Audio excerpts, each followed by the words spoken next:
Hey everyone, welcome back. This is Brett Tremblay with Between Two Friends and our very first episode of 2021. I am delighted that we were able to steal a few minutes today from a very busy man and a very well-known figure here in South Florida, Ed Williamson, the owner of Williamson Cadillac.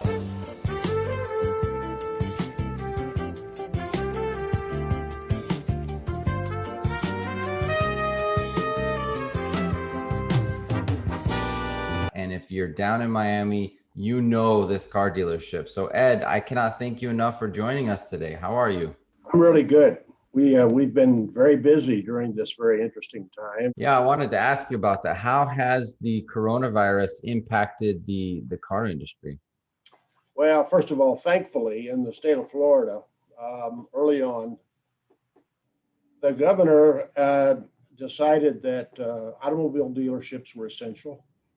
Um, we've got 216 employees in Dade County and about another 175 in Broward.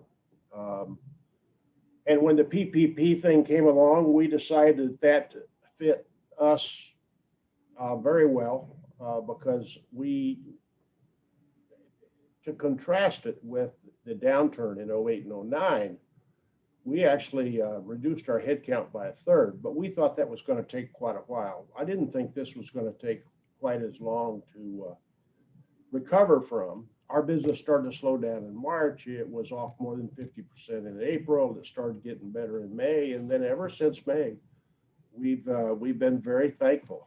Um, Sales and service have been at or above normal levels ever since I'd say August. And is that industry wide, Ed, or have you guys been able to do something Uh, differently? it's pretty much the whole country.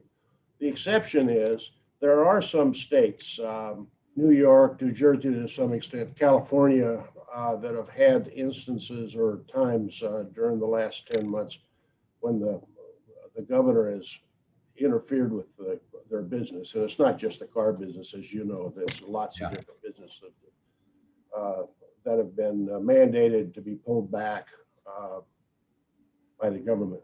Uh, and among the things I'm thankful for is I'm thankful that we're not in the hospitality business.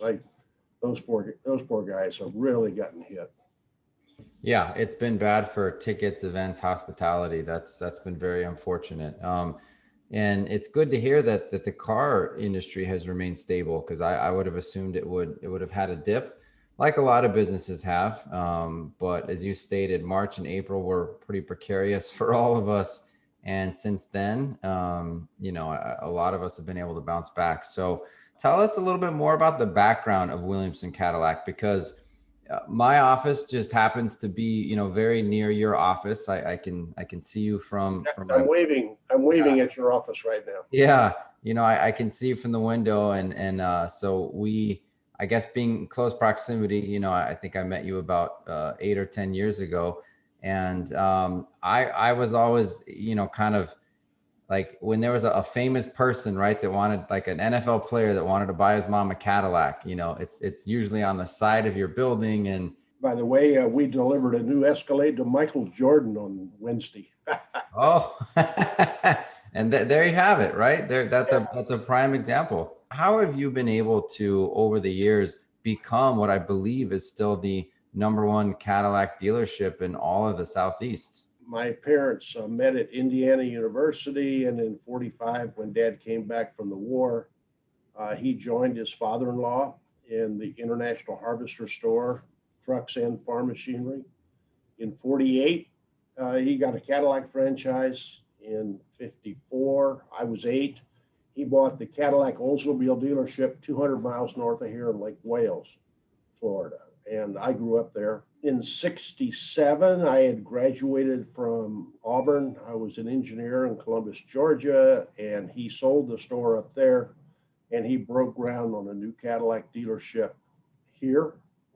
It was a mile north of our current location on North Kendall Drive, right across from the middle of Dadeland. I joined him, and in December of '67, we opened. I've noticed, you took over the building behind you. You're constantly looking for more places to hold your cars. You need more space. My son and I have been trying to buy that building for, I don't know, 10 years. Yeah, we took a 35,000 square foot building and turned it into a 105,000 square foot building, and almost doubled our service operation, which we really needed, especially after we were able to get Buick and GMC. So what has been your strategy all these years, Ed, on growth? Most people that don't own a business, for example, you make decisions now to set yourself up 3 to 5 years down the road, which takes foresight. Your financing is involved, and investment and risk. Of course, people are the huge component, that finding the right people that I think most people underestimate. So what's been your key to success over the years? I think that our most important asset is our employees. And the tagline we use in our advertising is treating you like family has kept us number one. And it really goes for our employees. We think all of our employees are members of, of the Williamson family, and it is a family store. I'd like to say I'm in charge of the weather. We've had professional general managers for almost 25 years. And that's where the nuts and bolts decisions are made. But I think it's family responsibility to establish the climate, if you will, what it's like to be a member of the team. The people, especially the employees who have customer interface, salespeople, service writers, they treat the customers like they're treated. They treat them like family, and I think that's important. And it shows in our service satisfaction ratings. They're extremely high, and we're thankful for that. That's incredible. I don't have 200 or so employees, right? We're about to be 30 here soon, but I couldn't agree with you more. I think that you surround yourself with the best people, and then your people will take care of your clients. So Ed, what do you see on the horizon for maybe not only your dealership, but car dealerships, right? You've got a lot of, I don't know if it's disruptive or just helpful, industry now. You've got electric cars coming out. I don't know if people ask you, for example, about Tesla, and I know it seems like every line is coming out with electric cars. You hear reports that millennials aren't driving as much. I don't know how often you think about, 10 years from now, but what do you guys foresee? Well, this is the right time to be asking that question. We've got a little electric car experience. Cadillac had a plug-in hybrid in 14 and 16. But if that was a little too early. That was before Tesla. Now what's happened is, and we're only General Motors, and General Motors is being very aggressive with their uh, electric car strategy. They have announced that Cadillac is their lead brand for that. Actually, the first GM plug-in electric, which comes in about 9 or 10 months, is going to be an electric Hummer.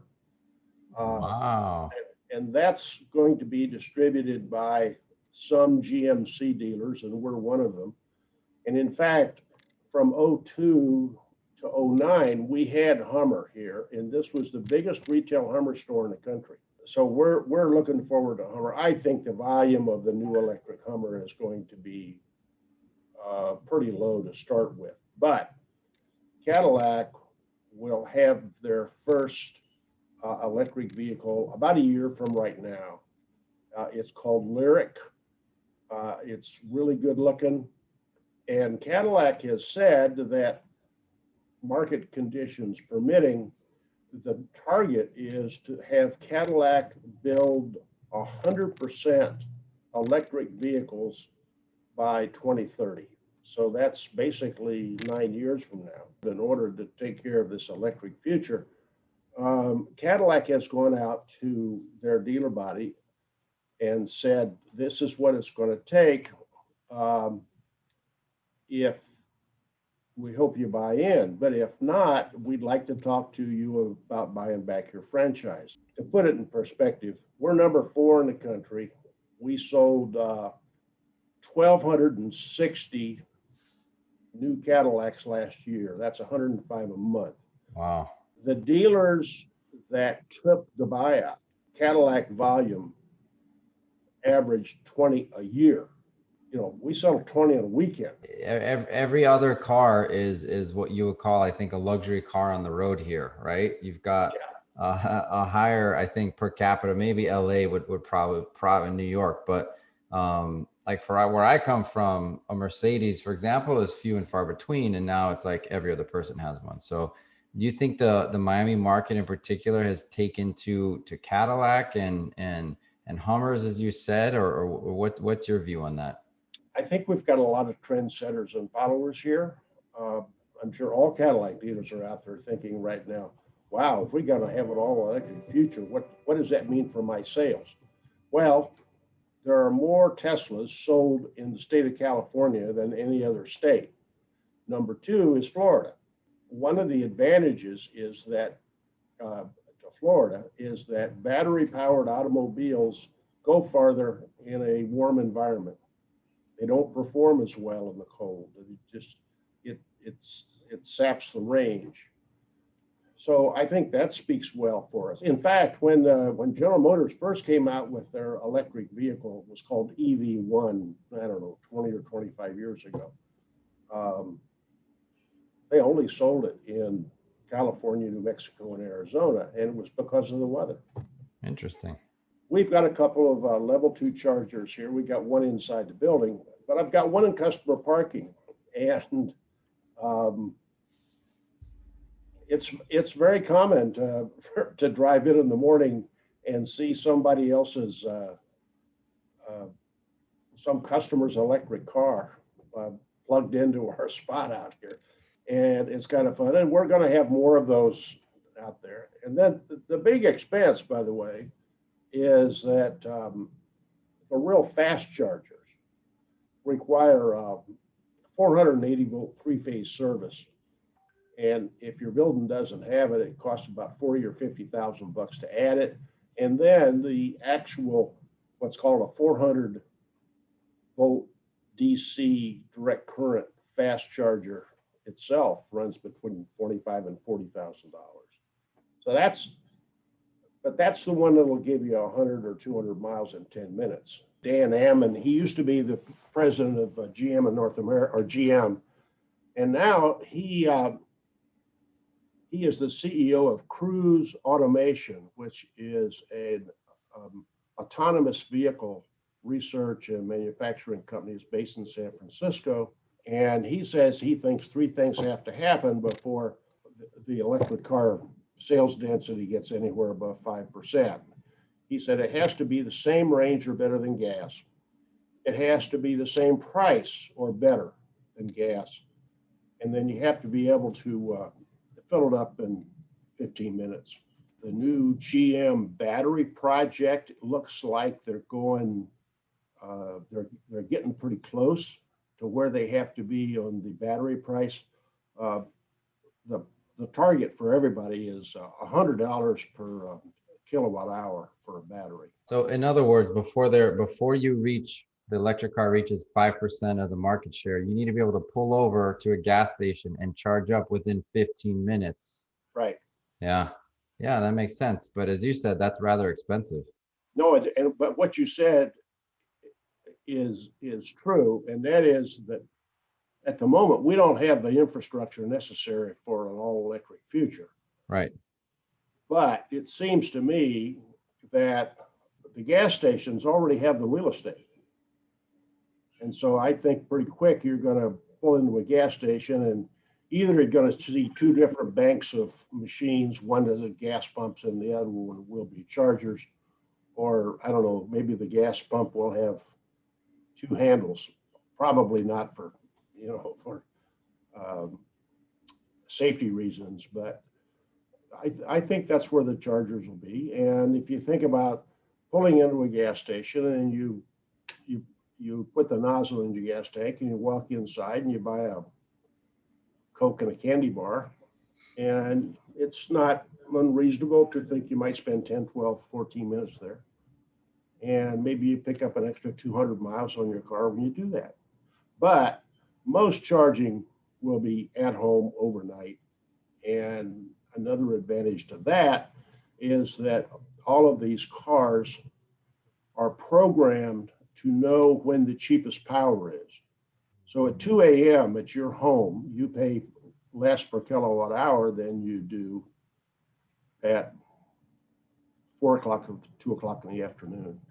That's fascinating. And I'll tell you, it's also rather not surprising by any means, but refreshing to see I think people would consider like Cadillac or an owner of a Cadillac dealership to be a gas guzzling, and I'm against electric cars, but here you know more than most people because you're in the industry and you pay attention, and you guys have such a forward-looking vision for what's coming down the pike. So I commend you on that, Ed. That's really neat. I think it's exciting, and I'm not afraid of change. In the late '90s, and these two young developers in late '97, who were introduced by a friend that's in the real estate business, proved to us that they wanted that property worse than we did.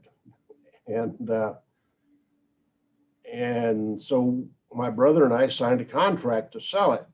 We, at that point, had the 26th biggest Cadillac store and the biggest Saturn store in the Southeast. And we got to move. And so it was a pretty big leap of faith. And, you do that crossing your fingers. Yeah. Worked out pretty good. In '67, my dad bought the first 5 acres, the south 5 acres of that piece for $1.51 a square foot. Wow. That's a pretty cool piece of history right there. Ed, I can't thank you enough for taking the time. I mean, you obviously have a lot going on in your life and your business, and I just want to thank you kindly for chatting with me and us today, because we're going to share this episode, of course. And you don't need the luck, but I wish you all the continued success in everything you guys do. Thanks for being such a great part of the Miami business community. And by the way, Williamson Cadillac gives back all the time and is a big part of the fabric of this community. So thank you. Great to be with you. Thank you. All right, Ed, take care. We'll talk again soon. Bye-bye. All right, bye-bye.